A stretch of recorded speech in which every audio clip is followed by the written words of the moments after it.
एक तो मैं नहीं कराऊंगा आपको, नंबर 1। दूसरी बात, अभी जिन्होंने कही कि रिटायर हो रहे हैं, रिटायर सब हो रहे हैं। जितने भी कर्मचारी रिटायर होंगे, उन जो रिटायर हो चुके हैं, उनको 1/1/16 से उनका लाभ मिलेगा और उनका इन्वेस्टमेंट भी दोबारा रिवाइज होगा और इसमें कोई भ्रांति की बात नहीं है। तीसरी सबसे बड़ी बात ये जो आप कह रहे हैं कि फिर के मुद्दे शुल्क वाली बात हो रही है कि जहां पर 2 आदमी हो वो हमको 2 आदमी मीटिंग करके बताएं कि जब सोमवार को सब जगह मीटिंग होती है, हम कार्यस्थल पर 2 आदमी थे, हम 2 आदमियों ने मीटिंगें की। आपको उस समय पर भोजन अवकाश में कहीं भी आदमी काम कर रहा हो, 2 हो 3 हो, कार्यस्थल हो, कार्यालय हो, आप मीटिंग करके अपनी इच्छुकता प्रदर्शित कीजिए। खाली ये ना करिए कि फोन करके पूछिए कि भैया साहब वेतन का क्या हो रहा है, आपसे पूछिए मीटिंग हुई, तो मीटिंग तो नहीं हुई। तो आपको पूछने का कोई हक नहीं है जब तक आप आपसे मीटिंग नहीं करते। आपने जो बताया कि सबको मिलेगा, रिटायरमेंट के बाद भी कोई आदमी सेवानिवृत्त हो जाता है, इसके बाद उसको भुगतान होगा तो बहुत अच्छी बात है। कर्मचारी हुए हैं उनका संपूर्ण भुगतान हो चुका है। उनका भुगतान कुछ बकाया था, लेकिन हमारे अध्यक्ष जी ने फोन करके सारा पैसा उन लोगों को दिलवा दिया, जो है ये बहुत बड़ी खुशी की बात है। केवल एक आदमी अभी भी रिटायर हुआ है, उसका संपूर्ण भुगतान का जो सारे भुगतान का जो है लेटर यहाँ आ चुका है, आपकी जानकारी में भी मैंने डाल दिया। बस बाकी सारे भुगतान हमारे यहाँ क्लियर हो चुके हैं। ये जरूर है डीपीएम साहब हमारे ऐसे हैं, उनको कर्मचारी भुगतान में बड़ी दिक्कत होती है। सारे भुगतान तो बड़े आराम से करते हैं, लेकिन जहाँ कर्मचारी का 5 रुपए का भुगतान होगा उनको बहुत दिक्कत होती है। तो बड़े सीधे शरीफ हो जो है, और उसके लिए 500 का भुगतान है, तो इकाई अध्यक्ष होने के नाते मुझे उसके लिए भी 4 बार जाना पड़ता है उनके पास जो है। जल्दी वो भुगतान वो जानकारी जो है हमने जो है डाल दिया था आपके पास भी, और शायद कहा था कि निगम साहब से ही मिल लीजिएगा। नहीं जानता तो उस आदमी की बात भी मत करिए, और बहुत जल्दी उसके हाथ से ये जो विधा है ये भी निकलने वाली है। मुझे अगर काश 4-6 महीने और रुकना होता, मेरा रिटायरमेंट 31 तारीख को है, तो मैं इनको इस औकात पे ला देता कि पैसे को तरस जाते और चेक काटना भी भूल जाते। यहाँ 1-2 बातें मैं और जोड़ दे रहा हूँ आप सभी के संज्ञान में। पहली बात तो आप सभी लोग किसी भगदड़ की स्थिति में ना आवें। जैसे बाढ़ आती है तो लोग अलग अलग दिशाओं में लोग भागते हैं, ये स्थिति बंद कर दें और एक दूसरे का हाथ पकड़ करके एक जगह स्थिर रहें। आप समझ लीजिए बहुत अच्छी तरीके से, जिस काल में आप गुजर रहे हैं ये बहुत ही संक्रमण काल है। इसमें इस तरह का चक्रवात उत्पन्न किया जा रहा है कि इस चक्रवात में आपको डुबो दिया जाए। अपनी साइटों पे मौजूद रहिए, इतना काम करिए कि बाहरी से किसी भी पीआरडब्ल्यू के आदमी को एक ईंटा रखने की नौबत ना आवे। यहाँ पर याद समझ लीजिए, पीआरडब्ल्यू नाम का शब्द हम बिल्कुल डिक्शनरी से मिटा देंगे, लेकिन कि जब आप लोग जी जान से बिल्कुल जुड़ जाएं और किसी भी आदमी को अंदर न घुसने दें। यही के ठेकेदार हैं, यही के इंजीनियर हैं, उन्हीं के रखे लोग हैं, वही पीआरडब्ल्यू कर रहे हैं। जहां तक 7वें वेतनमान की बात है, बहुत सारी बातें आपको पता होंगी। 7वें वेतनमान में कोई दिक्कत नहीं है, केवल डंडा चला के नहीं पूरी होती है। सचिवालय में जाके मुख्यमंत्री के डंडा मार देने से पत्रावली नहीं होगी, पत्रावली चलने से होगी, और जिसमें जितनी जी जान लड़ाई जा सकती है उतनी लगा दी गई है, और बहुत जल्दी आपको उसका लाभ मिलेगा। ये मैं आपको आश्वस्त करता हूँ। रही बात इसके कि जो लोग कह रहे हैं, दुबे जी मेरे साथ बहुत समय रहे हैं, बड़े सूझबूझ के और योग्य आदमी रहे, मेरी कार्यशैली भी जानते हैं तो ये बता दें कि सभी को 1/1/16 से मिलना है, और जो इस मुगालते में है कि कोर्ट में जाने के, उन्हें कुछ नहीं मिलेगा। मैं आपको इस चीज को और क्लियर कर दूं, आज आप तकनीकी रूप से मेरे से ये बात समझ लीजिए। कोर्ट केवल उसी मामले में इंटरवेंशन करती है जहां पर कोई नियमों के विपरीत उत्पीड़न हो। आप सभी के मामले में किसी प्रकार का उत्पीड़न नहीं है, तकनीकी पक्ष है जिसकी पत्रावली शासन से 50% अप्रूव हो चुकी है। 50% प्रक्रियात्मक जो अन्य विभागों में जाती है, जैसे वित्त विभाग है, सार्वजनिक उपक्रम विभाग है इत्यादि वगैरह वगैरह, उनकी अपनी एक गति है। उनसे पूरा होने के बाद आपका शासनादेश जारी होगा। इसमें 12 दिन भी लग सकते हैं और 42 दिन भी लग सकते हैं, इसकी गारंटी भगवान के अलावा कोई भी नहीं ले सकता। आपका विश्वास बिल्कुल दृढ़ रहना चाहिए, बिल्कुल पत्थर की तरह, चट्टान की तरह रहना चाहिए कि आपको मिलेगा। और अदालत में आपको कुछ नहीं मिलेगा। ज्यादा से ज्यादा 50,000, 1 लाख, 2 लाख, 4 लाख रुपया खर्च करने पे अदालत एक डायरेक्शन इशू कर देगी गवर्नमेंट की, अगर नियमानुसार हो। मेरे पास रोज मुकदमे आते हैं, मैं ग्रेजुएट का सचिव हूँ। मुझे बहुत दुख होता है कि मेरे साथी 20-20 हजार रुपया देते हैं। दुबे जी जानते हैं कौन है वकील, और 5,000 रुपया कंटेम्प्ट करने का सेतु निगम का वकील लेता है, वो भी उसमें साझेदार है। मैंने ये बात एमडी को भी बता दी।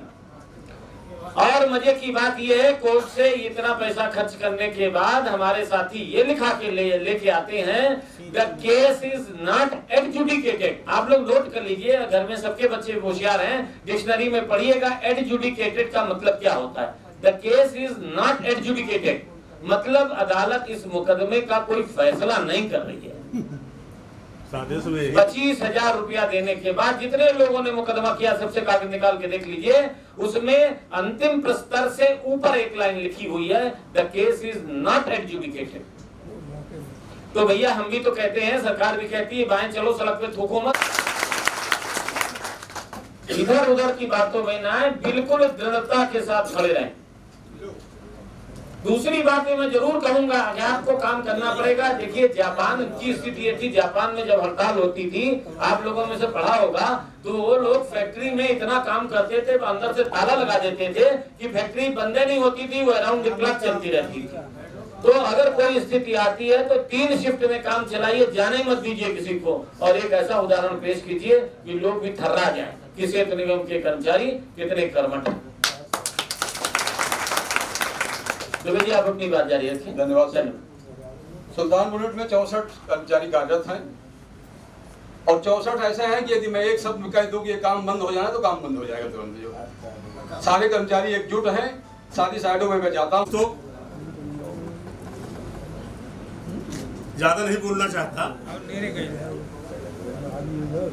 28 फरवरी को रात में एक तूफान आया सेतु निगम में, और इतने फोन आए, अरे कोर्ट से 7वां वेतन हो गया, कोर्ट से 7वां वेतन हो गया। भैया 7वां वेतन कोर्ट से हो गया तो जाके ले लो। अब फोन कर रहे हैं लोग, भैया हो गया तो ले लो। हमने कहा हमें तो नहीं जानकारी भैया कोर्ट से क्या ऑर्डर हुआ है, ना हमारे पास है, तुम लोग जानकारी है तो तुम लोग ले लो जाके। और उसके बाद आधा घंटा बहस कर रहे हैं, वो कर्मचारी हित में काम कर रहा था, उसको क्यों मारे? अबे हमने कहा भैया जाके पूछो, वहां में तो था नहीं, क्यों मारे? तो हकीकत जो है, मारे क्यों ये आप लोगों को नहीं पता है। झगड़ा करने वाले को मारना ही चाहिए ना। नहीं, उसने जो है कहा 20-20 हजार रुपए दीजिए आप लोग, और मैं 1 हफ्ते के अंदर 7वां वेतन लगवा दूंगा। और हमारे नेताओं को गाली दिया, और गाली दे करके जो है उसमें कोई आदमी ऐसा नहीं कि सारे लोग जो है उसी के, हमारे भी आदमी वहां थे, और उन्होंने उसको टेप कर लिया और टेप करके भेज दिया, मैसेज कर दिया। जब गाली देगा 20-20 हजार रुपए चंदा मांगेगा, इकट्ठा करेगा और कहेगा मैं 1 हफ्ते में दे दूंगा, और नेताओं को गाली तो मार नहीं खाएगा। रही बात इशरत भाई बता रहे थे भी कुशवाहा जी वाली बात, उनकी वो कंडीशन थी, बॉम्बे से वो ऑपरेशन करा के आए थे, जबरदस्ती राम समारे ठाकुर घर पे उनको बैठ करके जबरदस्ती वो जाने की छूट नहीं दे, घर में मना किया, लेकिन वो 3 दिन पड़ा रहा, और जबरदस्ती उनको मुरादाबाद ले गया चुनाव कराने के लिए। और वहां पर खान पीन में तमाम परहेज होता है, क्या किया क्या नहीं किया उसमें। वहां पे नारायण सिंह का एक्सीडेंट हो गया, नारायण सिंह कुशवाहा को भी आप लोग जानते होंगे, वहां भी रुक गए, जो है वो भी पुराने साथी थे। और वहां से आने के बाद 10 दिन के बाद जो है उनका इंतकाल हो गया। बड़ी दुखद घटना घटी है। आज हम लोग जितने लोग यहाँ बैठे हुए हैं, सारे लोग कभी उनके साथ हुआ करते थे। और मैं ये बताना चाहता हूं कि जब 7,500 कर्मचारी सेतु निगम में थे और इस प्रांगण में इकट्ठा होते थे, धर्मराज कुशवाहा के साथ थे, और मैं उनका केंद्रीय वरिष्ठ उपाध्यक्ष था। उसमें हुआ कि एसोसिएशन का जो है रजिस्ट्रेशन गलत है। मैंने पर्स खर्च किया, मैंने संयुक्त कर्मचारी संघ का रजिस्ट्रेशन करवाया कुशवाहा जी के साथ में। दुर्भाग्य रहा, कुशवाहा जी क्यों फेल हुए? पूरे लोग साथ में थे। मुख्यालय में कुशवाहा जी कमजोर थे। उनको जगह दो। मुख्यालय में कुशवाहा जी कमजोर थे। और मैं आपसे बस शॉर्टकट में यही बताना चाहता हूं कि जब 7,500 कर्मचारी धर्मराज कुशवाहा के साथ थे, मेरे साथ थे, सब लोग थे और मुख्यालय में फेल हो गए, तो सिलेंडर जैसे कितने सिलेंडर पैदा होंगे मुख्यालय में नहीं चल पाएंगे और कोई संगठन आवाज दो, आवाज दो। कर्मचारी एकता जिंदाबाद, जिंदाबाद। कर्मचारी एकता जिंदाबाद, जिंदाबाद। एम्प्लॉइज यूनियन जिंदाबाद, जिंदाबाद। एम्प्लॉइज यूनियन जिंदाबाद, जिंदाबाद, जिंदाबाद। ऐसे दुष्टों की कौन दबाई, जूता चप्पल। जब बहाल करवाने गए तो धर्मराज कुशवाहा ने कहा कि आज के बाद तुम नेतागिरी नहीं करोगे और तुम अध्यक्ष नहीं हो। इस्तीफा के को वहां अध्यक्ष बनाया गया, इनको अध्यक्ष से हटा दिया गया और उनसे कहा गया कि जो घनश्याम पांडे कहेंगे वो तुम करोगे। तो इसको जो है गाड़ी पे कंडक्टरी में रख दिया गया, गाड़ी पे कंडक्टरी करने लगे। अरविंद देव के लिए लिखा उसने कि अरविंद देव को मारा। अरे अरविंद देव को क्यों मारा सारे लोग जानते हैं। हाँ, कैजुअलिटी हो गई, तरस वहां से तरस के बोल्ट हाथ खोल के लाए। जब कहा गया तो उन्होंने कहा कि अरे वो मर गए, हम कलम तो दे रहे हैं। बात विवाद कुछ हुआ तभी हुआ ना, लेकिन तुम आज आप अरविंद देव के जो है हमदर्द बन गए। तुमको जब अरविंद देव का वहां मैकेनिकल का चार्ज हुआ तो सबसे पहला काम किया, शैलेंद्र सिंह को गाड़ी से हटा दिया अरविंद देव ने।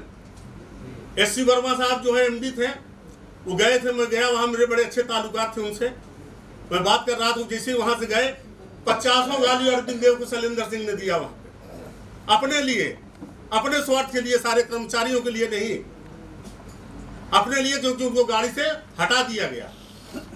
बाद में अब क्योंकि घनश्याम पांडे की भी आनमान की बात थी, उन्होंने रखा था, दोनों लोगों में ऐसे हो गई। मेरे पास आए सिद्दीक, वो हाँ सिद्दीकी भी है, उस समय थे वहां पे, मेरे पास गए, कह रहे आजम मेरा साथ दोगे? मैंने कहा क्या हुआ? कहने बल्लास सरन से बैक डेट में, क्योंकि डीपीएम से हटा दिए गए थे वहां से, बैक डेट में गाड़ी पे ऑर्डर कराना है। बैक डेट में मैं ऑर्डर करवा के ले आया उनसे गाड़ी पर। जब ये हटा दिए गए और दूसरे क्लीनर को अरविंद देव ने भेज दिया बड़ौदा, ये खाली हो गए, तो रोते फिर रहे थे। मैं लेकर के गया बीके गुप्ता साहब के घर पर, उस समय वहाँ के परिवहन प्रबंधक थे, मेरे बहुत अच्छे संबंध थे उनसे, मेरे यही भी रहे। ये गए वहाँ पे, आपको बताऊं, ये बुखार छोड़कर रोने लगा। जब रोने लगा तो तरस खा करके उन्होंने कहा कि जाओ हम तुमको दूसरी गाड़ी पे कर देते हैं। हमने कहा आप दूसरी गाड़ी पे कर दीजिए। अरे यार, अपने तुम क्या संघर्ष करोगे, क्या इतने लोगों की लड़ाई लड़ोगे कि एक झटके में गाड़ी से हटा दिया, जाके टिप्पे में घर पे रो रहे हो पैर पकड़ के, हैं? और तुम नेतागिरी करोगे इतने लोगों की। इसका इलाज बता दीजिए कि सभी लोग एक इलाज ही बताइए कि अगर ये आपकी इकाई में कोई जाता है या कोई भी कोई आदि है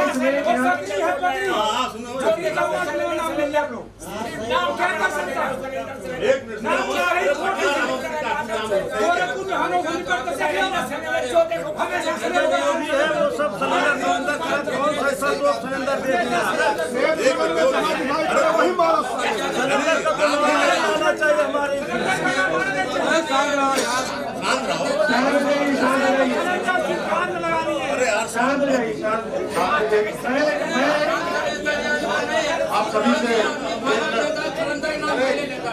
सिलेंडर क्या खुदाना है, सिलेंडर क्या होगा?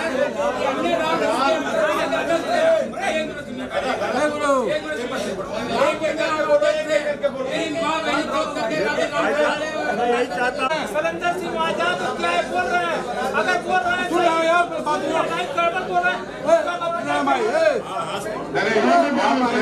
आप सभी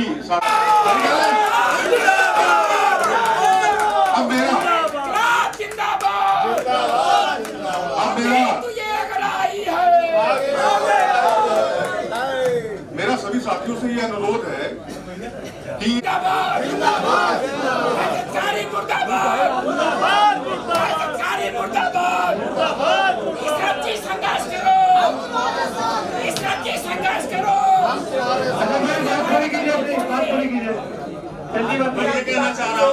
और हर इकाई से जगह से लोग कहते हैं, तो ये पहले हुआ था कि रिटायर हो जाएंगे, सीट खाली होगी तो उनको नियमित कर दिया जाएगा। आप सक्षम हो, आप देखो भैया यहाँ देखेंगे। रही बात है कि आप 7 ऐसे लोग हैं, निगम साहब मार्के से हैं, यदि 7 ऐसे हैं जो रिटायरमेंट के बाद में भी आपकी सेवा कर रहे हैं, फिर भी आप लोग नाश्ता लाते रहते हैं हमेशा के।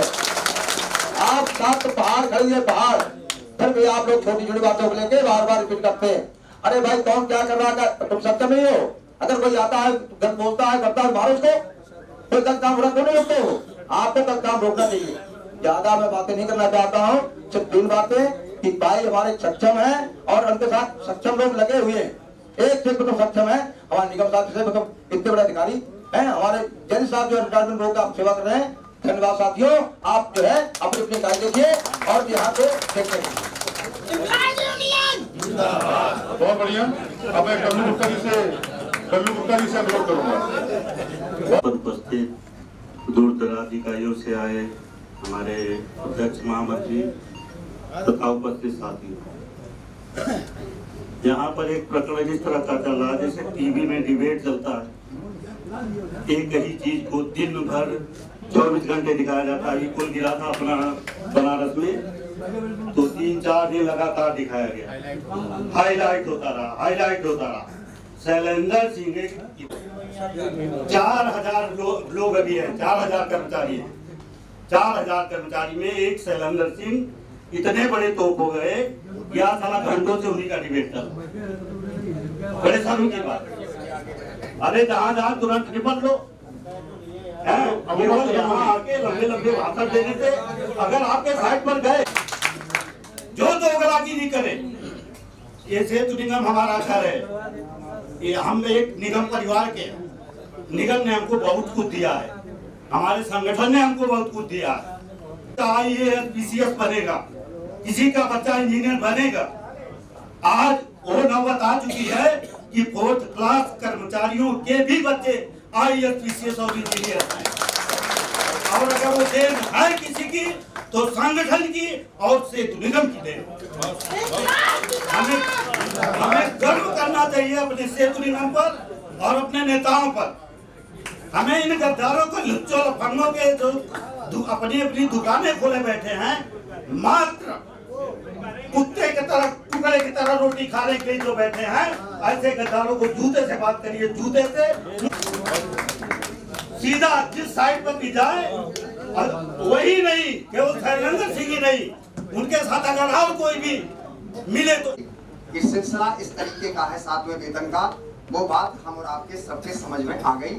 और रही बात आदरणीय अध्यक्ष महोदय की, तो मैं खुद इस बात को कहता हूं कि 2009 से मुझे समझ में आया कि मैं सरकारी नौकरी कर रहा हूं। मैं ना ग्रेजुएट ही जानता था, पढ़ा लिखा तो हूं, लेकिन मैं जानता नहीं था ये होता क्या है।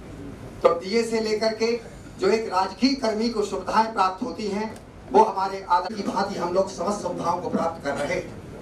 7वां वेतन शासन के पास क्रम बाई क्रम संवैधानिक तरीके से हमारे आदरणीय इस राजाय महोदय जी ने बढ़ाया, और उसमें कहीं किसी प्रकार से अराजक तत्व ने आकर के उसका नाम मैं इसलिए नहीं लेता कि ऐसे व्यक्तियों का नाम लेने से वो व्यक्ति अपने आप को ये सोचता है कि हम हाईलाइट हो रहे हैं, हम बहुत बड़े बहादुर हैं, इसलिए सब लोग चिंतित। नहीं, कुछ नहीं है।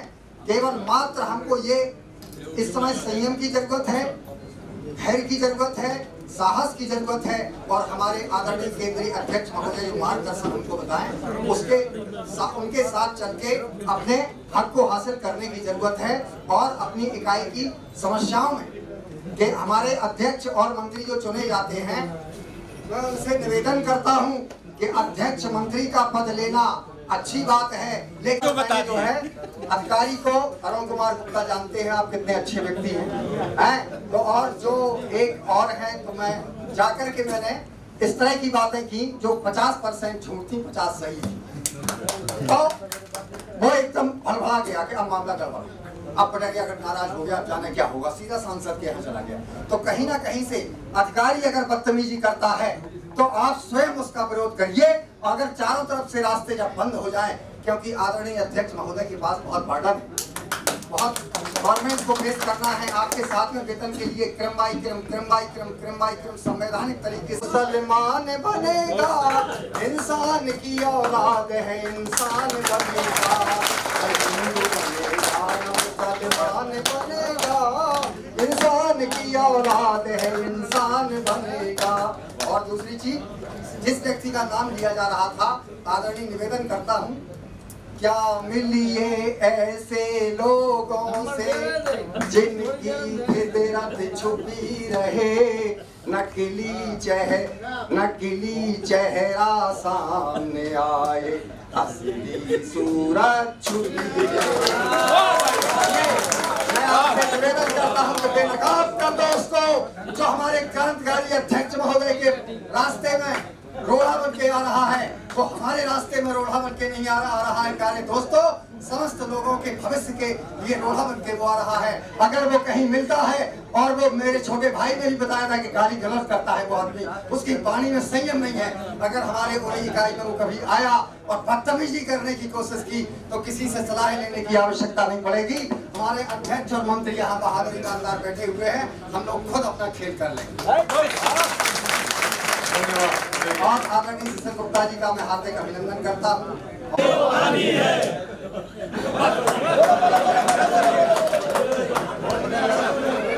ये हमारे सब युवा साथी हैं, प्रयास कर रहे हैं, इनका उत्साहवर्धन करिए।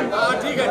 ये सब होता है कि हम भाई इशरत जी के साथ में रहेंगे, तो बोल रहा है दुनिया बोल रहे, तो हम इशरत भाई के साथ में, और हमारी इकाई से कोई भी कर्मचारी एक छोड़ करके नहीं जाने वाला, ये जानते हैं। ये बात एक भी व्यक्ति चर्चा नहीं करेगा कि किसी दूसरी यूनियन में जा रहा है। और हम केंद्रीय अध्यक्ष महोदय जी से एक गुजारिश करेंगे, सबने 7वां वेतन के लिए कहा और सभी ने सारी बातें अपनी बताई। हमारी इकाई में कोई समस्या नहीं है।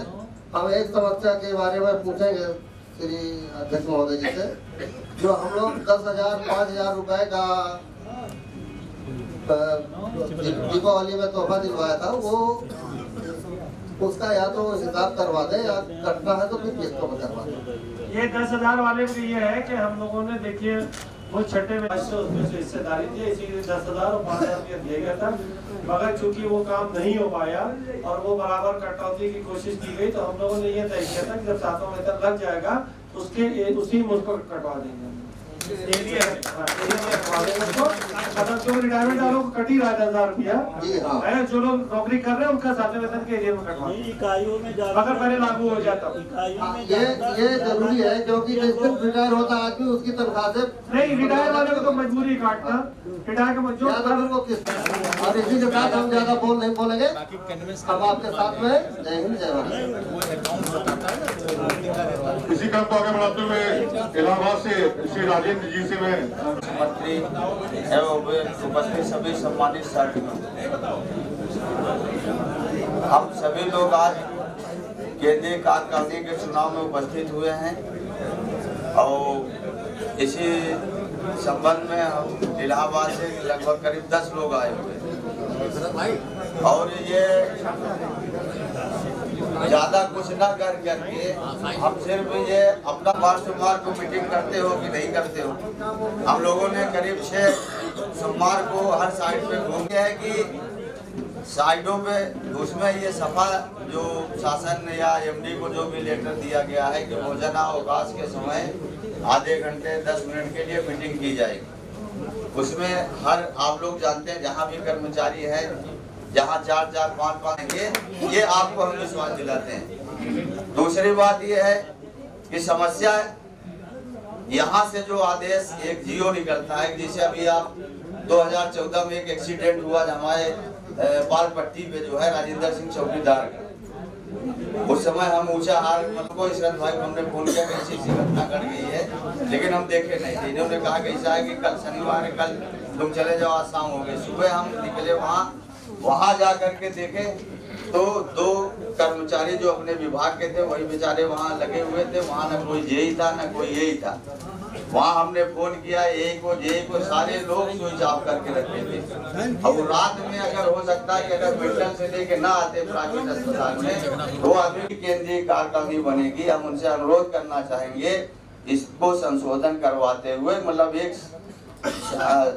सफा एक आदेश निकलवाए कि अगर इस तरीके से किसी भी तरह किसी इकाई में घटना घटती है तो वो पैसा तत्काल अगर एप्लीकेशन लिखा जाता 50,000, 60,000, 25 जो भी जिस हिसाब से है मतलब उसको एडवांस दिया जाए।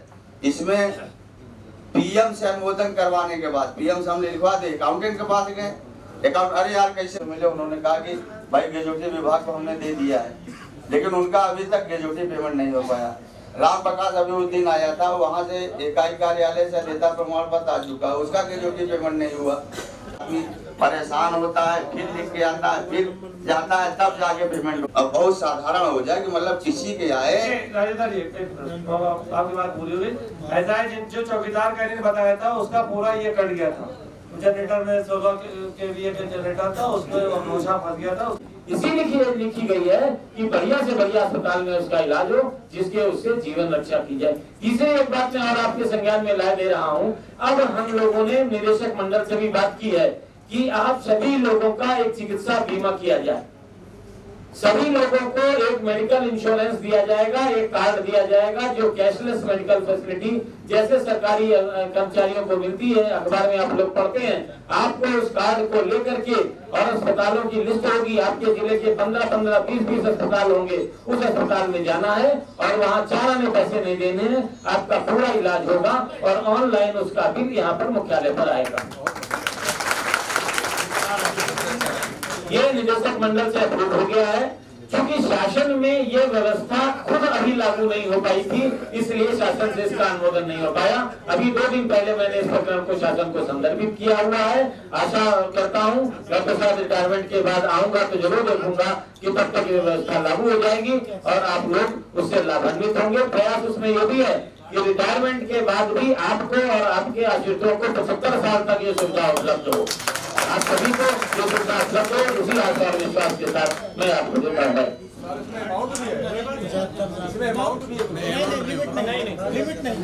बात हो गया, जितना भी खर्चा। धन्यवाद। हमारे यूनियन के सर्वे सभा और अध्यक्ष और पूरी एक तरह से उत्तर प्रदेश कर्मचारी एम्प्लॉइज यूनियन की एक जान है और वो फिर से हम लोग की कमान संभाले। और मैं ये चाहूँगा कि इशरत भाई 7वां वेतन के लिए जो लड़ाई लड़ रहे हैं उसमें हम लोग का जो सहयोग बन पड़ेगा, हमारी इकाई बनास प्रथम से और बनास द्वितीय से हम पूरे कर्मचारी समस्त सहयोग देंगे और हम आपके समस्त साथ हैं। धन्यवाद। महावीर प्रसाद जी गाजीपुर से अध्यक्ष और मंत्री। हमने तो बहुत सुना जैसे शैलेंद्र जी हैं, शैलेंद्र जी एक हवा बन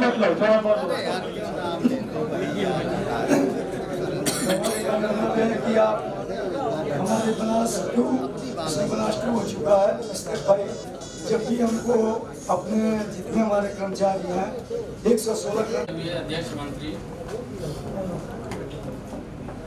आज हम लोग जो है केंद्रीय द्विवार्षिक चुनाव अधिवेशन में शामिल हुए और शामिल होकर एक दूसरे से गले मिले और एक दूसरे से मुलाकात होकर के बड़ी खुशी हुई। हम ये अपने केंद्रीय नेतृत्व को आश्वासन ही नहीं विश्वास दिलाता हूँ कि हमारे पूर्वांचल में गाजीपुर इकाई, वाराणसी इकाई के समस्त कर्मचारीगण आपके साथ हैं और एक भी आह्वान पर तन मन। आज की तारीख में वाराणसी इकाई में और गाजीपुर इकाई में किसी भी कर्मचारी के साथ कोई विशेष समस्या नहीं है। समस्त भुगतान समय से हो चुके हैं और जो सेवानिवृत्त होते हैं उसी दिन उनके समस्त भुगतान इकाई स्तर का तत्काल करा दिया जाता है। तालियां बजाइए भाई। विदाई समारोह वाइज्जत उनको उनके घर तक फूल मालाओं के साथ पहुंचाया जाता है। और बस इतना ही केवल कहना है कि हम लोग पूरे पूर्वांचल जो है अपने केंद्रीय नेतृत्व के साथ है, पूर्ण विश्वास के साथ। धन्यवाद। सारी ताकत झोंक दी। कानपुर इकाई जो बदनाम इकाई गिनी जाती थी, आज की डेट में सबसे अच्छी इकाई हो गई है। रही बात वसूली की भी प्रक्रिया खत्म कर दी है, क्योंकि मेरे आने से पहले कानपुर में मैं तो यूनियन को और यूनियन को जानता ही नहीं हूँ, कौन सी यूनियन किसके नाम से क्या यूनियन है। कई यूनियनों ने वहां से वसूली की है, पेंशन की। बोला मैंने पेंशन बहाली की केस लड़ रहा हूँ, मुझे 2000 रुपए दो, मुझे 4000 रुपए दो, ये भी लिया गया वहां से पैसा। और उस आने के बाद मुझे सुनने को मिला उस चीज को। फिर मैंने उन लोगों को समझाया, मैंने कहा ये सब वसूली मास्टर हैं, इनके चक्कर में ना पड़ो। तो फिर उसके बाद आज तक उनका पैसा ना वापस हुआ, ना कि उसमें कोई प्रक्रिया हुई है। और ये सब उल्टे सीधे काम चल रहे हैं। चारों तरफ फोन आ रहे हैं, मेरे पास भी आए कि छोटे लाल फलाने लाल, जाने कितने लालों के फोन आए, हम तो जानते भी नहीं। छोटे लाल जाने क्या नाम बताया, बोले मैं चुका हूँ सारी चीजें। जो भी समस्या इकाइयों की होती है, जो भी कर्मचारी समस्या होती है, हम तुरंत रजिस्टर भाई से संपर्क करते हैं कि ऐसी समस्या हम उस आदमी को भेज रहे हैं, या हमने फोन से ही कह दिया कि भैया ये समस्या है, चाहे जेदी साहब हो, चाहे एसएफ भैया हो, चाहे शिशिर भैया हो, चाहे दूसरे शिशिर मौर्य भैया हो, और कई लोग ऐसे हैं, सारे लोग साथ देते हैं। और भैया से इतना ही कहना चाहूंगा कि जहाँ भी अब जो प्रक्रिया, जो यहाँ की चुनाव की प्रक्रिया है, इसके बाद जो प्रक्रिया होगी यहाँ के भी चुनाव, कोई तुम्हारे ये आया, हमने क्या करने दीजिए। तो ये भ्रांति लोगों के दिमाग में अगर है कि सीताराम यादव के द्वारा लिखा गया है, तो सीताराम यादव जी हमारे गोरखपुर के एक अध्यक्ष हैं और हमारे साथ है, वो गलती से परिवार में पड़ गया है, उन्हें एक्सपोज किया, तो इसमें भ्रांति में ना पड़े। दूसरे अभी जो शिलेश जी ने बताई बात कि एक दिन तनख्वाह वाली बात ये, तो अभी हमने आपको बताया कि अगर हम लोगों के साथ में थे की तरफ झगड़ा लड़ाई चल रही, पिछले मंगल की बात थी, एक हफ्ता ही तो हुआ मेरे ख्याल से, दूसरा हफ्ता। तो उसमें ये हुआ कि हम लोग भी बैठे रहे वहाँ पर सेतु निगम की स्थिति को संभालने के लिए, कि सेतु निगम की बदनामी जो इस तरीके की हो रही है उसको किस तरीके से रोका जाए शासन और सरकार में। तो एमटी का भी बयान आया, ये हमारी डिबेट एक लगी थी इंडिया, उसमें लाइव इंडिया में आई, उसमें भी हमने ये बात कही कि भाई घटनाएं तो हमारे यहाँ होती रहती हैं, हमारे अपने आदमी मरा करते हैं दुर्घटनाओं में, ये पब्लिक में अपनी जो गिरे हैं इसकी वजह से इसकी चर्चा ज्यादा हो रही है। हमें खुद इस बात की शर्मिंदगी और दुर्घटना की नहीं होना चाहिए। तो उन परिस्थितियों में ये बात आई कि प्रेस रिपोर्टर ने घेर लिया सब, जब एमडी को सारे टीवी वालों ने कि भाई आप बताइए कि इसमें आपका वर्जन क्या। भाई एमडी ने भी स्वीकारा कि कहीं ना कहीं लापरवाही हमारी हुई है और उसकी जांच हो रही, जो कार्रवाई होगी। तो वो कुछ मतलब एक्सपोज ऐसा करना चाह रहे थे, आपने मीडिया में देखा कि सेतु निगम को सबसे बेकार एजेंसी बता रहे थे, और सरकार हमको काम नहीं देना चाहती, ठेकों को देना चाहती है। हम अपने सर्वाइव सेतु निगम को ब्लैकलिस्ट कर दो, इनको काम मत दो। तब उन लोगों को उस वक्त एक सुझाव आया कि भाई हम लोग भी दुखी हैं इस बात के लिए, तो एसोसिएशन के डिप्लोमा होल्डर थे कि भाई हम लोग इसमें उनके दुख में शामिल हैं, और हम लोग एक दिन का वेतन अपने से, वो जो परिवार मरे हैं जिनका कोई कसूर नहीं था और उनके परिवारों के लोगों को हम लोग, भाई मुख्यमंत्री ने 5-5 लाख की बात है, सही है, कोई आदेश जारी करके हम कत्लेआम नहीं कर सकते। यहाँ पर मुख्यालय पर भी चूंकि मैं ही देखता हूँ, ये मामला मेरे सामने आया, उस आदेश की कॉपी लगाई, रजिस्टर में लगा दिया गया, रजिस्टर में चिपका दिया गया, पूरे ऑफिस में घुमा दीजिए। जो लोग सहमत हैं वो अपने हस्ताक्षर कर दें, जो नहीं सहमत हैं वो अपने हस्ताक्षर अलग कर दें। जो लोग देने के लिए शिक्षा से सहमत हैं तो उनका पैसा अंशदान ले लिया जाएगा, जो नहीं सहमत है उसका अंशदान नहीं लिया जाएगा। ये काटने वाला जो शब्द है वो जल्दीबाजी में या हड़बड़ी में जैसा भी लिखा हुआ होगा, इसे अन्यथा न लें। इन चीजों को अगर कहीं इस तरह की कोई चीज हो रही है तो उन्हें जरूर संज्ञान में लाएं। जो सहमत है, देना चाहते हैं, कोई कंपल्सन नहीं है किसी के साथ भी। 1 रुपया आप देना चाहते हैं स्वागत है, 1000 देना चाहते हैं स्वागत है, नहीं देना चाहते हैं तो भी आपका स्वागत है। तो इसलिए वो तो चलिए जिस समय में जिन काल देश काल परिस्थिति के हिसाब से कभी जो चीज हो जाती है, हड़बड़ी में थोड़ी थोड़ी गड़बड़ी भी हो जाती है, घर की बात है, वो घर में ही समाप्त हो जानी चाहिए। इससे आगे हम लोग नहीं बढ़ाएंगे, ठीक है। Thank you. नहीं मुख्यमंत्री कार्यालय से पता लगा के कि पैसा जाएगा कहाँ, इसको लेगा कौन पैसा तो इकट्ठा हो जाए काट के, लेकिन देंगे हम किसको? मुख्यमंत्री राहत कोष का अकाउंट नंबर, बैंक का खाता, जहाँ पे जमा होना था वो सब पता लगा करके आए, पैसा जमा भी हुआ। बाद में लोगों ने भेजने में पैसा इतना विलम्ब कर दिया कि वो अकाउंट उन्होंने गवर्नमेंट में फ्रीज कर दिया, तो वो पैसा संबंधित इकाइयों को वापस करा दिया गया। इसलिए कोई हैबत, कोई हड़बड़ी, कोई गड़बड़ी की जरूरत नहीं है। जिसकी सुविधा हो, जिसकी श्रद्धा हो वो देना चाहे, और जबरदस्ती अगर कोई कहीं काट रहा हो तो आप लोग हमारे संज्ञान में लाए। धन्यवाद। उसका ओवर टाइम नहीं देंगे, एक ओवर टाइम ही होता है हम लोगों का, वो 200 रुपए ओवर टाइम नहीं देंगे, मगर वो ठेकेदारों को बिल फर्जी बना के और उसे फायदा पहुंचाएंगे, निगम को घाटा पहुंचाएंगे, निगम को तोड़ने की साजिश रहती है। ये इस कर्मचारी हमारा पूरी तरह से मेहनत करता है साइड पे, भ्रांतियां ये फैलाई जाती हैं कि कर्मचारी काम नहीं करना चाहता है। ये आप, क्योंकि आप लोग मुख्यालय में, मगर वो सच बोलते हैं इसलिए उन्हें खराब लगते हैं। देखिए इससे ये बात तो निकल के आ गई कि आप सभी लोग सच बोलेंगे, अब ये तय हो गया। और जहां तक शैलेश जी ने ये बात उठाई कि 46 डिग्री टेम्परेचर में साइटों पे कोई व्यवस्था नहीं है, आप सभी लोग अपनी साइटों का एक वीडियो बनाएं और इसको यहाँ भेजें। आपकी साइटों पर, आपकी पुलों पर लाखों रुपया टीएसए और जीएसए के मद में बुक किया गया होगा, ये मुझे पूरा विश्वास है। आप लोग इस चीज को इकाई प्रभारी को बता दें कि मैं मैदान का वीडियो बना करके भेज रहा हूँ, तो फिर उनको मैदान में ही भेजेंगे। और जहां तक बची बात यह है कि जो पीआरडब्ल्यू की बात मैं भी थोड़ी देर पहले कह चुका था कि इकाई में कर्मचारियों को डीपीएम से मिलकर के इस तरह की बात कर लीजिए। मान लीजिए किसी इकाई में 40 आदमी है, तो पूरी नौकरी ये मेरे संज्ञान में आया, मैंने तुरंत उसका खंडन किया, मैंने उनको चिट्ठी दी, मैंने कहा जो कर्मचारी साइट के लिए है उसे साइट पे भेजिए, या वो कुक है तो उसको यहाँ पे लीजिए, वो रिटायर हो गया, उस अधिकारी का खाना नहीं बनाने जाएगा। तो इसको उसके बता रहे कि बहुत बड़ी पावर थी, ये था वो था, कि मतलब वो किसी के दबाव नहीं आते थे। तो मैंने सीधे पहले चिट्ठी उनको दिया, अपने डीपीएम साहब को, फिर सीपीएम साहब को, एक भैया को कॉपी की। इसके बाद हमारे पास भैया ने टाइट किया, फिर भी कोई रिस्पॉन्स नहीं आया। और आदमी तो आया, एक दिन के लिए आया, रात में आया और वापस चला गया, क्योंकि उसका फोन आ गया तो एमडी साहब के पास। इसके बाद मैंने मुख्यमंत्री जी को सीधे अवगत कराया, ऐसी संभावना है। उन्होंने कहा तुरंत हमें चिट्ठी लिख के भेजिए, मैं कार्रवाई करता हूँ।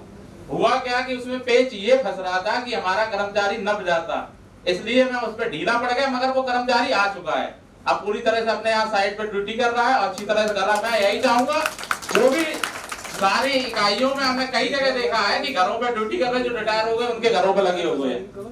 सबसे पहले उन कर्मचारियों को लिस्ट बनाइए, उसको संज्ञान में लीजिए, उनको बुलाइए तत्काल, क्योंकि हमारे कर्मचारियों की बदनामी हर जगह हो रही है कि ये काम करना नहीं चाहते। चीजें ये हो रही कि एक बात बहुत साफ बता दीजिए, अपनी इकाई में जो भी अकाउंटेंट हो मुझसे बात कर लें। चतुर्थ श्रेणी कर्मचारी का कोई भी वेतन निर्धारण वहां से चल करके मुख्यालय नहीं आएगा, वो इकाई स्तर पर होगा। डीपीएम और लेखाधिकारी, सहायक लेखाधिकारी जो भी होंगे करेंगे। एसीपी उनके क्षेत्रीय, चूंकि एक स्तर ऊपर की चीज है, एसीपी उनके क्षेत्रीय महाप्रबंधक कार्यालय से अनुमोदित होगी, बस। जेएमडी के पास वो उसको सूचना के लिए दे सकते हैं। अब जेएमडी के पास ही फंस रहा है सर, तो उनको अनुमोदन के लिए उनकी आएगी, तो उनसे सामान्य अनुमोदन करा दें। मुख्यालय से इसका कोई नहीं है, वो लेकर के कागज आए अपना और सीधे करा लें, उसमें कुछ ज्यादा करने की जरूरत नहीं है। उनमें तरीका एक ये अडॉप्ट किया जाता है, उसकी एक लिस्ट बना लीजिए, एक लिस्ट बना लें और लिस्ट बना करके जो भी आए जेएमडी के यहाँ से उसको दिखा करके और उसका अनुमोदन करा दें। मुख्यालय पर किसी भी प्रकार का वेतन निर्धारण मैं जब छोटे वेतनमान का कर रहा था, उसी समय मैंने इसे मुक्त करा दिया था। देखिए उस मुद्दे पर सार्वजनिक रूप से हम कोई चर्चा नहीं करेंगे। है ना। पहले बहुत चर्चा हो चुकी पैसों की, अब पैसों की बात न करें, काम की बात करें और थोड़ी देर में खाने की बात करेंगे। दूसरी बात ये कहूँगा, मेरी व्यक्तिगत समस्या है, मेरी व्यक्तिगत, मैंने आज तक नहीं कह पाई क्योंकि आज हमें साफ दिखाई दे रहे हैं, क्या नाम है, नाम गौरी शंकर जी दिखाई दे रहे हैं, क्योंकि मेरी समस्या ये है कि मेरे पिताजी 2011 में, मगर मैंने कार्रवाई नहीं की, अपने एक संगठन को तोड़ना हो जाता है। मैं आपकी बात का जवाब दे रहा हूं। मैं इसरत भाई ने, मैं पूरी बात कह लूं, पूरी बात कह, इसरत भाई ने मुझे रोका, बोला तुम हमें चिट्ठी दो, तो मेरा भुगतान हुआ है 35-36 हजार रुपए करीब हुआ है, 35-36 हजार ऐसे ही हुआ। मुझे अभी डिटेल भी नहीं मिली इसकी। 2013 मेरे चेक का मतलब मेरे जो बीमे भुगतान था वो हो चुका था, हमें 16 में चेक मिल रहा हो, एक भी चिट्ठी नहीं इसके बीच में डाली गई कि आप अपना भुगतान ले लीजिए या कुछ भी है। ये गलतियां हैं। मैं चाहता तो एमडी साहब से भी मिल लेता, मैं चाहता तो शासन में भी चला जाता। उसके बाद आरटीजीएस भी होता है। दूसरी बात, मेरे पिताजी 14 जुलाई में खत्म हुए थे, अप्रैल से 1 लाख का बीमा हो गया, शायद 1,100,000 रुपए कटने लगे थे। पहले क्या कंडीशन रही, उसके बाद भले ही वो 1 महीना हो चाहे 1 दिन का हो, अगर उसका 1 महीना हो चाहे 1 दिन का हो कटा है तो उसे पूरा मिलना चाहिए। तो हमें 36,000 का कैसे भुगतान हुआ, ये चीज हम पूछना चाहते हैं। कि 2011 में सेतु निगम का LIC के साथ एक विवाद हो गया। जो पहले हमारी कटौती 20 रुपए और 50 रुपए होती थी, जब हमने 100, 200, 400 किया तो LIC ने उनकी मृत्यु की दरों को निकाला और निकालने के बाद हमें बताया कि सेतु निगम की मृत्यु दर बहुत अधिक है, हम इन शर्तों पे आपका बीमा नहीं कर पाएंगे। 2011 से और 2013 तक इस मामले पर सारी रस्साकसी और लड़ाई झगड़ा चलता रहा। जैसे ग्रेच्युटी के बारे में आप लोगों ने पहले देखा होगा, जो केवल नियमित का मिलता था, और जब दैनिक वेतन का शुरू हुआ उस बीच में 3-4 साल लड़ाई चली, शासन में मुकदमा कचहरी सब हुआ। 2013 में उन्होंने 1,83,00,000 रुपया फाइनली वापस कर दिया। गवर्नमेंट ऑफ इंडिया ने कहा हम बीमा नहीं कर सकते, कुछ हो जाए आप जाइए, आपका काम जाने, हम इसका पैसा नहीं दे सकते, आपके यहाँ बहुत आदमी की मृत्यु दर बहुत ज्यादा है। उसके बाद SBI लाइफ से उसके बीमे की व्यवस्था की गई और आगे का काम आगे चला। अब सवाल ये उठा कि 11 से 13 के बीच जो लोगों की मृत्यु हुई, उन केसेस में इक्का दुक्का मामलों को छोड़ करके, क्योंकि वो एक लीगल मैटर था, उस मामले को हम लोग इलाहाबाद में भी ले गए, हमारे जो स्टैंडिंग काउंसिल है उनके साथ भी उठाया गया। और अभी कल भी एक मामले में, क्योंकि उन्होंने ये कह दिया कि भुगतान, हमने एक विकल्प उनको दिया था, बजाय ये मैंने कह दिया था इसका लीगल एस्पेक्ट वो देख लेंगे, क्योंकि मैं कानूनी रूप से कोई निर्णय लेने में सक्षम नहीं हूँ। मैं मानवीय आधार पर ये इतना कर सकता हूं कि मुकदमा कचहरी अपनी जगह चलता रहे। और इस बीच हमने और अध्यक्ष जी ने भी ये प्रपोज किया कि 1,83,00,000 जो रुपया है मुख्यालय को दिया गया है, वो रुपया हमें ट्रस्ट को दे दिया जाए, और जिस तरह के कोई मामले आते हैं प्राथमिकता के आधार पर हम उनका निस्तारण करें। इस मुद्दे को लेकर के इलाहाबाद हाईकोर्ट में हमारे स्टैंडिंग काउंसिल साहब जो है वो प्लीड कर रहे हैं, और LIC को उनका नोटिस दे दिया गया है। ये 11 से 13 के बीच के जितने मामले हमारे संज्ञान में आए हैं और अज्ञात मामलों को भी लोड करते हुए उसको उसमें शामिल कर दिया गया है। उसके लिए थोड़ी हमें निर्णय की प्रतीक्षा करनी पड़ेगी, शीघ्र उसमें कोई न कोई निर्णय आ जाएगा, उसके हिसाब से हम उनको भुगतान करेंगे।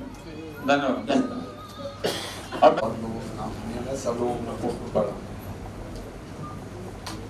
हमारी 3 समस्याएं हैं साहब, मैं आपको माइक पास करो। एक तो हमारे यहाँ दलालों की भरपाई, DPM साहब के पास में 2 लोग ऐसे हैं साहब जो 24 घंटा सामने कुर्सी पे बैठे रहते हैं, और DPM साहब इतने कान के कच्चे हैं कि वो उनकी ही बात को लेके चलते हैं। जैसे माननीय निगम साहब ने बताया कि BRW वाले काम नहीं करते। DPM साहब का उद्देश्य रहता है कि चाहे सरकारी वाहन हो चाहे और कोई काम हो, वे BRW से करवाती है। दूसरी बात, तो हमारे यहाँ चौकीदार लगे हुए हैं, चौकीदारों से ड्यूटी करवाई जाती है और उन्हें संडे नहीं दिया जाता है। तीसरी बात मैंने आपको काफी दफे बताया था फोन पे कि ठेकेदार इतने बढ़ा दिए गए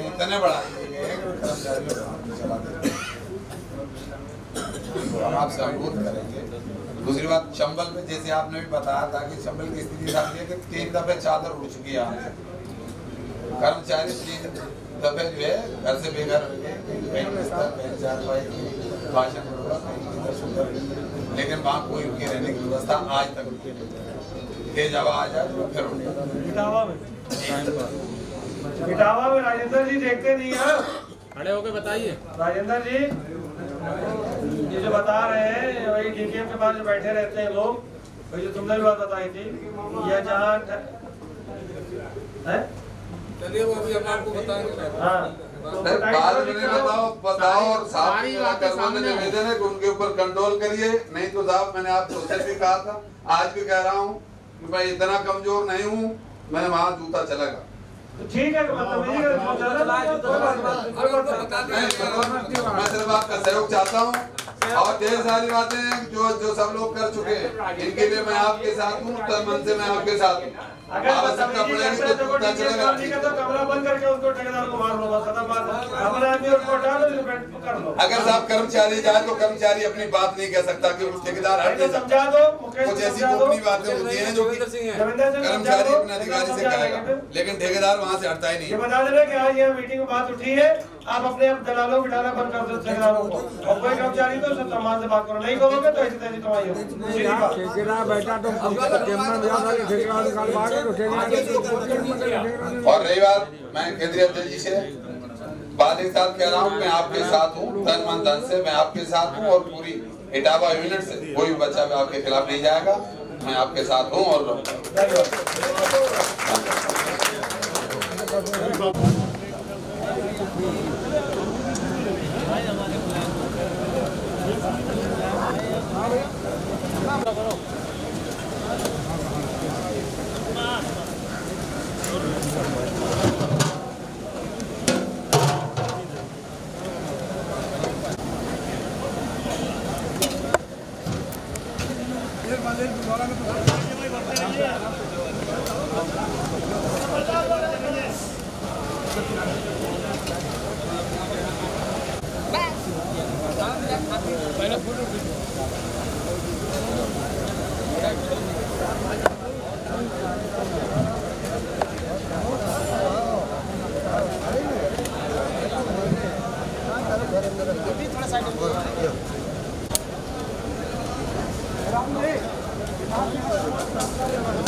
नंबर वाले हों चाहे कोई नंबर वाले हों, बस हो गया।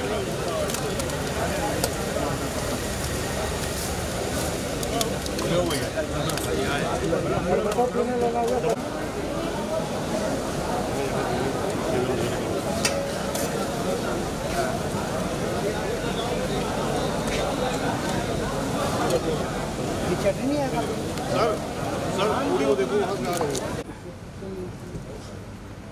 संगठन हम लोगों के जुझारूपन से चलता है तथा समय समय पर समस्याएं भी आती हैं। जैसे कर्मचारी साथी हमारा कोई भी है तो हम हर समय उसके सहयोग के लिए तत्पर रहते हैं। जो लोग इतनी भ्रांतियां उड़ाते हैं, जिनका मसीहा बनते हैं, धौला कुआं से लेके आज तक सुप्रीम कोर्ट तक माननीय अध्यक्ष महोदय के उसमें निर्देशन में, और वैसे भी अगर हमने कर्मचारियों के सहयोग के लिए कोई सहयोग किया है तो कभी अध्यक्ष जी की तरफ से कोई आपत्ति या ऐसा कोई काम नहीं हुआ है। कानपुर वाले कर्मचारी जो आज इस पोजीशन में हैं और निगम में सर्विस कर रहे हैं, भले ही 15,750 में कर रहे हैं, उसमें भी हमारे संगठन का सक्रिय योगदान है। क्योंकि हम लोग धौला कुआं पे थे, हमारे साथी जो दिल्ली के हैं, काफी लोग यहाँ पे बैठे हुए हैं, वो भी इस चीज के गवाह होंगे। हमने कितने जुझारूपन से चंदा करके उनकी उस सुप्रीम कोर्ट में पैरवी की थी, तब जाके वो लोअर कोर्ट में हुआ था, जिसका ढिंढोरा आज दूसरे संगठन के लोग पीटते हैं, जिनकी नीयत पे भी सका। हम तो उनसे किसी से 2 पैसे की उम्मीद नहीं, निष्पक्ष करते हैं किसी भी कर्मचारी से आज तक किसी काम के लिए, और संगठन के नाम पे, संगठन की एकता के नाम पे हमारी पावर है, हमारी शक्ति है। सेतु निर्माण इकाई बरेली में किसी कर्मचारी की कोई भी समस्या होती है, हम लोग उसका तत्काल निस्तारण करने की कोशिश करते हैं और निस्तारण करते हैं। लेकिन फिर भी कभी कभी मुझे डांट सहनी पड़ती है, तो मैं सभी को कहता हूँ व्यक्ति विशेष को ना होके अपने संगठन को मजबूती प्रदान करें। जय हिंद, जय श्री।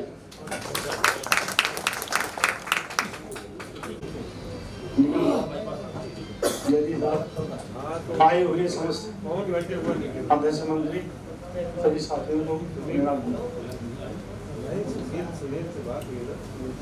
भाइयों, मैं अध्यक्ष जी से यही चाहता हूं कि हमारे कर्मचारियों की समस्या जो इकाई स्तर की है उसमें विशेष ध्यान दिया जाए, क्योंकि अधिकारी अपनी मनमानी कर रहा है। कैजुअल के स्टोर मुंशी, कैजुअल के इंजीनियर, कैजुअल के अन्य कर्मचारी लगाकर कर्मचारियों को शोषण किया जा रहा है। कर्मचारी, सारे कर्मचारी काम करते हैं, बड़ी मेहनत के साथ काम करते हैं और उसका रिकॉर्ड भी है कि काम क्या किया है। इसके बाद भी अधिकारी जो है कर्मचारियों को कहते हैं काम नहीं करते, उसका सारा बिल जो है ठेकेदार पर बनाकर अब अंदर बांट किया जा रहा है। इसमें भी कंट्रोल होना चाहिए। पहले 92 से उठा के 2006 और 7 और 3 और 4 और 5 6 7 देख लीजिए, 45 सूत्री मांग पत्र हुआ करता था और साल में 6 बार प्रोग्राम करना पड़ता था। और जब शाम को होता था तो शाम को एक चीज मिल गई, चले गए। इतनी 45 समस्याओं को लगा करके सबको बराबर खड़ा कर दिया है। अब भी चाहते हैं कि नहीं ये करा रहे फलाना, जब कौवा काट लेके इसके पीछे जाना हो जाओ। खाली ब्लैकमेलिंग, देखिए ब्लैकमेलिंग हमारे साथ नहीं चल पाएगी ना। ब्लैकमेलिंग करते ना कर्मचारियों भाई जिंदाबाद, जिंदाबाद, जिंदाबाद, भाई जिंदाबाद, जिंदाबाद। इशरत जी संघर्ष करो, हम तुम्हारे साथ हैं। इशरत जी संघर्ष करो, हम तुम्हारे साथ। निगम भैया संघर्ष करो, हम तुम्हारे साथ हैं। जयदी जी संघर्ष करो, जयदी जी संघर्ष करो। प्रशासन मुर्दाबाद। और रही बात ये कि अगर जिसके दिन में संचय हो, जो आदमी करना चाहते हो, हम हमारे यहाँ 365 दिन हम लोग काम करते चले हैं, बल्कि 20 साल से 365 दिन से ज्यादा रोज काम कर रहे हैं। साल में हर दिन ऐसा नहीं होता होगा जितने दिनों में हमारे पूरे हेडक्वार्टर के लोग मिलकर के सैकड़ों समस्याओं का समाधान ना कराते हो। अभी जैसे आजम खान कह रहे थे कि जिसको जहाँ जो आज तक के भाई हम लोगों ने समस्याओं का समाधान किया, समस्या को खत्म किया है। पता चला कि भाई अभी जैसे बताया था हेडक्वार्टर में कब्जा हमारा नहीं था, हमारे हेडक्वार्टर में कोई नहीं था, तो सब आदमी परेशान रहते थे। पूरे इकाइयों में, हर इकाई में 1-2 आदमी सस्पेंड रहते थे हमेशा। क्या करते थे? झोला लेकर के। तो झोला लेकर के चलने वाली आदत तो हमने करा दी खत्म।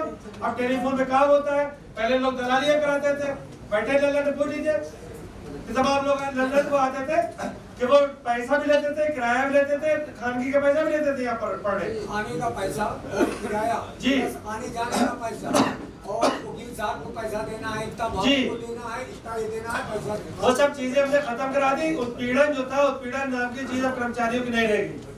अब उत्पीड़न कर्मचारी अगर हमारा करना चाहते हैं तो बात दूसरी है। नहीं, कुछ लोग घमंड करते हैं कर्मचारी को, और जिसको किया, जिनकी बातें कर रहे, जिनकी बातें कर रही हो, चाहे वो कोई हो चाहे वो कोई हो, सबको रेगुलर किसने कराया? सैनिक वेतन जो ग्रुप बी किसने कराया? रेगुलर कराया, कोई पैसा नहीं लिया, सीनियरिटी लिस्ट बनवाई, सीपीएफ का काम कराया, ग्रेजुएटी काम कराया, जो भी। और जिया जहाँ रिटायरमेंट को अगर सम्मान मिल रहा है, जो पैसा मिल रहा है, तो किसने कराया? किसकी है हिम्मत की जाके करा के निकाल के चले जाओ। और नहीं होता तो भी आप लोग तय कर लीजिए, सब लोग जिसको जाना हो कह दीजिए कि हम लोग तय कर लेते, जिसका साथ देना हो साथ दे दे जा करके। और 2 साल हम लोग खाली बैठे जाते हैं।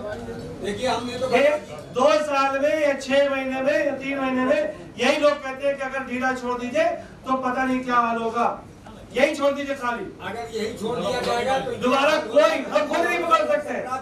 हम ये बात खुद कह रहे हैं कि हम खुद ये बात नहीं पकड़ सकते। अगर कोई बात हो गई, कोई भी अगर मृतक आश्रित बंद हो गया, कुछ हो गया, कोई भी मामला आ गया, तो हम खुद जो आज चला रहे हैं वो खुद नहीं पीछा दौड़ के पकड़ पाएंगे। आप खुद नहीं संभाल पाएंगे उस समय।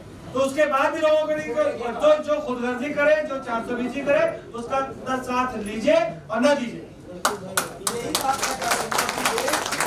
तीसरी बात ये, जो फिक्सेशन होगा, 7वां वेतन लगेगा, फिक्सेशन होगा, तो मैंने सबसे ये बात कही है, सब लोग अपने अपने लिस्ट बना ले कि जो लोग आपका 7वें वेतन के संबंध में सोमवार को होने वाली मीटिंग में सहयोग करते हैं, या जो लोग आपका सहयोग करें उनकी लिस्ट अलग बना लीजिए, जो लोग विरोध कर रहे हैं उनकी लिस्ट अलग बना लीजिए। हम केवल उन्हीं का काम करेंगे जो हमारे साथ हमारे चेंज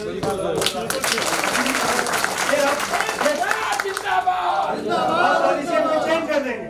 फिर सीधे खुदगर्जी की बात आएंगी कि फिर सीधे पॉलिसी चेंज कर दो, हम तुम्हारा काम सुनेंगे नहीं। जाओ, तो ऐसा है जितना हम लोगों ने हाथ लगा के ठुड्डी लगा के काम किया है, लोगों का मतलब समझ ही नहीं आ रहा किसी। नहीं तो जब खुलेआम पैसे की चर्चा हो रही, पीके लाल अभी कह रहे थे, पीके लाल कह रहे थे उसमें हम भी शामिल कर दिए गए, तब वही आदमी की आदत पड़ी है। आप देखिए कि कोई भी आदमी हो, चाहे मुख्यालय में लोग बैठे हो, कि हमारे पिछले 20 साल में आज तक हमने एक हफ्ते की छुट्टी नहीं ली है, किसी काम से नहीं गए। कोई बता दे, माइक में बता दे कि छुट्टी गए होंगे। हर आदमी अपना अपना काम करके निकल जाता है, कहीं शादी में चले जाता है, कहीं घूमने चला जाता है, कोई कहीं चला जाता है। 20 साल में हमने एक छुट्टी में नहीं ली है अपने काम के लिए। और जिस तरीके से हम तो छोड़िए, जिस तरीके से हमारी वजह से, हमारा साथ देने की वजह से पूरे भी मुख्यालय का या पूरे सेतु निगम के लोगों का माहौल बना, मन बना कि जो ईश्वर भाई की भावना चल रही है कि हम लोग बगैर पैसे काम कराएंगे, बगैर किसी काम कराएंगे, चाहे वो अकाउंट सेक्शन हो, चाहे बाबू वर्ग हो, चाहे कोई भी वर्ग होगा। उसके बाद भी लोगों की आदत पड़ी है दलाली कराने की और दलाली सहने की। पैसा ले लो तो सोचते ये काम करेगा। पीके लाल जी बैठे तो अभी बता रहे थे, जब वृत्तांत सुना रहे थे, लुधियाना में हमको मिले। जब हम लुधियाना गए तो वही इन्होंने बात कही कि भैया हमने 500-500 रुपए हमने करके दिए थे। जब वहाँ मीटिंग हुई और तब वहाँ पर ये बात तय हुई, क्या ऐसा है कि वहाँ दैनिक वेतन के लोग थे, उन्होंने कहा साहब ऐसा उसका ग्रुप भी करा दीजिए। आप लोग 5,000 से 15,000 रुपए की डिमांड वहाँ दे रहे थे, खड़े बैठे थे। उसकी वीडियो फिल्म में मेरे पास हमारे साथ किशोर पांडे जी गए थे, हम लोग जम्मू तक गए थे और कहा कि 5,000 से लेके 15,000 रुपए अभी तक मैं देने तैयार हूँ, अब हम लोग ग्रुप भी करा दिए। हमने कहा तुम लोग ग्रुप भी नहीं होगे। मेरा अल्फाज सीधा यही था, नहीं हो गए। क्यों नहीं हो गए? जब तक के यहाँ के ये जो लोग बचे 350 आदमी जब तक ग्रुप भी नहीं होंगे, उसके बाद ये जब हो जाएंगे उसके बाद कांटेक्ट वाले करेंगे। कहने नेता जी आप कर लीजिए, आप तो बड़ा साफ मना कर रहे। हमने कहा कि हम इसलिए साफ मना के दे रहे हैं कि हम तुम्हें से झूठ नहीं बोलना चाहते, बेवकूफ नहीं बनाना चाहते। अभी लाल साहब कह रहे हैं कि हमारे आज से 10 साल पहले भागलपुर में पैसा लिए गए थे, आज तक हिसाब देते फिर रहे।